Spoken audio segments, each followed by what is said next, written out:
Bonjour les fruits addicts. Alors on se retrouve aujourd'hui en Afrique où Vincent va vous proposer un fruitier qui est assez spectaculaire et puis vraiment très original. On retrouve Vincent tout de suite.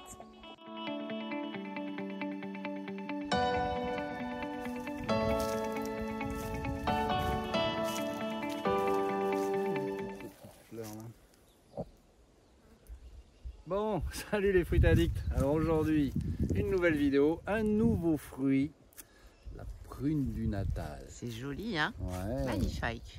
Carissa macrocarpa. On est dans la famille des Apocynaceae. Je ne sais pas si vous vous souvenez, on vous avait fait une vidéo à Bangkok. On se promenait dans un quartier, on est tombé sur du Karanda, Carissa Karanda, c'est son cousin en fait. Mais ils étaient très petits les fruits. Et je crois que dans la vidéo j'avais bien dit, on dirait du prune du Natal en petit. Ouais, ben c'est exactement ça en fait, c'est son cousin. Donc là on a le Fat Boy, on a la même chose mais en plus gros, en beaucoup plus gros. Donc on est sur ce fruitier qui est super intéressant, qui présente quelques particularités qui vont nous intéresser, notamment quand on habite un peu en bord de mer, sur des sols qui sont quand même pas forcément très riches. Voilà, si on a comment dire un besoin de faire une haie, voilà, tout ça c'est des choses qui vont être particulièrement adaptées pour cette espèce. Alors on va revenir à la... De quelle origine est ce fruitier? Alors ce fruitier, comme tu l'as indiqué, nous vient d'Afrique du Sud, comme son nom l'indique, la prune du Natal. C'est un fruitier originaire d'Afrique du Sud. Je vois pas le rapport, Natal, Afrique du Sud. Parce que le Natal, c'est une des provinces d'Afrique du Sud. Ah ben je savais pas. Alors, ok, donc en fait, là, on a dû couper parce qu'il y avait une voiture. Il y a risque d'y avoir des voitures, mais c'est normal. Ouais, on est en bord de route. Et pourquoi on a mis ce fruitier en bord de route? Pourquoi? Parce que ça, c'est parfait pour faire des haies. Et notamment des haies défensives. Parce que je vais vous montrer pourquoi. Hop, alors vous allez voir, voilà, il y a des aiguilles. Je ne sais pas si vous voyez avec mon doigt. Regarde, oui, encore là, on est sur la version baby des aiguilles. Regardez, quand on s'approche du tronc, voilà. Là, on va bien voir, vous voyez, ces aiguilles, là, c'est quand même... c'est pas des rigolos, quoi. Regarde ici. C'est de la grosse aiguille, ouais. Là, on est plus sur du... ça fait cacter, presque. Voilà, donc ces particularités, ça va accepter... Donc, ça va être, je vais vous donner quelques conseils de culture. Le gros avantage de ces Carissa, c'est que ça va supporter des conditions un peu extrêmes. Ça va pouvoir s'adapter à des sols qui ne sont pas riches.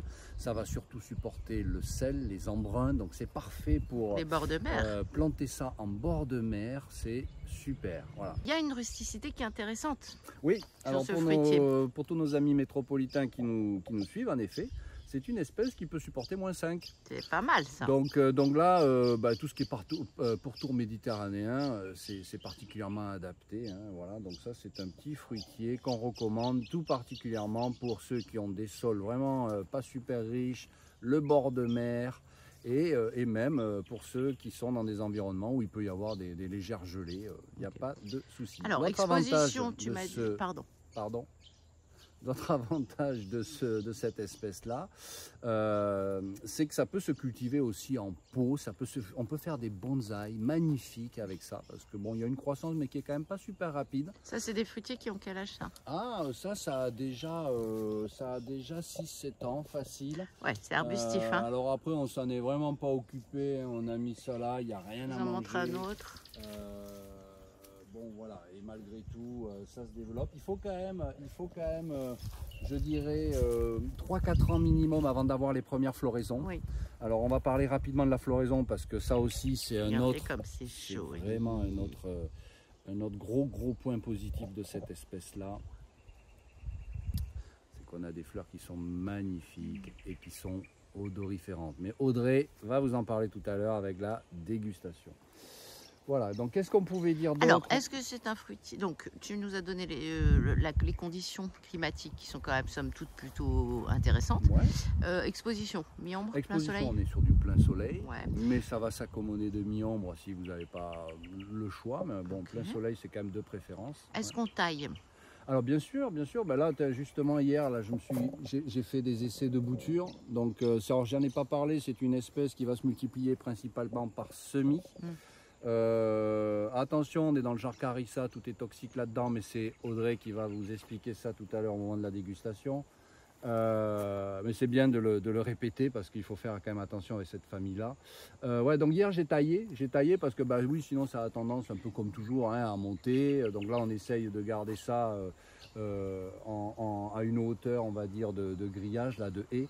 Ça se taille super bien et on peut faire des choses magnifiques avec la taille. Voilà, je vous parlais de bonsaï tout à l'heure, mais vous pouvez faire des haies vraiment au carré. C'est un feuillage qui est donc persistant, des feuilles coriaces, des petites feuilles là, vert luisante foncé. Donc vous pouvez faire vraiment des haies compactes, c'est un feuillage dense.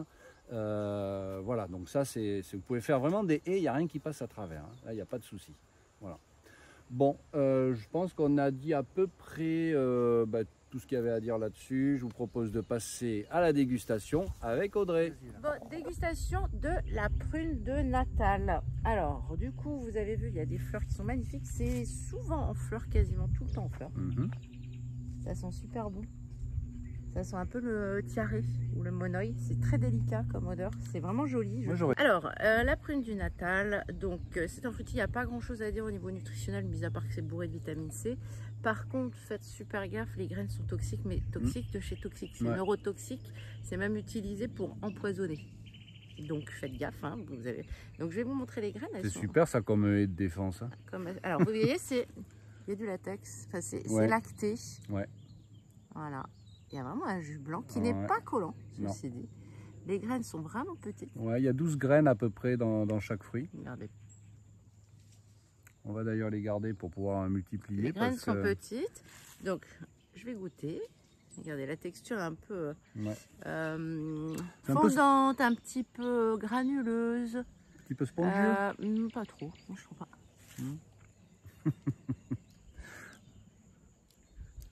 Alors, j'en ai goûté une il y a 2 jours qui était très bonne. C'est peut-être pas assez mûr. J'ai goûté celle-ci. Goûte celle-là plutôt. Il faut qu'elle soit bien rouge, hein, bien rouge foncé. Vous voyez, le lait se dégage. Ouais. Faut que ça soit. Ça a un goût, un peu de fraise, un peu de pomme. C'est fondant, c'est très doux. C'est sucré, hein? C'est sucré. Ouais. Très doux. Il y a une toute petite pointe d'acidulé. Léger. Mais c'est vrai qu'elles auraient pu supporter encore 1 ou 2 jours de plus de mûrissement. Mais il y a ce côté très fondant en bouche. Là, c'est une texture assez particulière. Alors, je dis que ça colle pas, mais si, ça colle en fait. Bah si, il y a un peu de...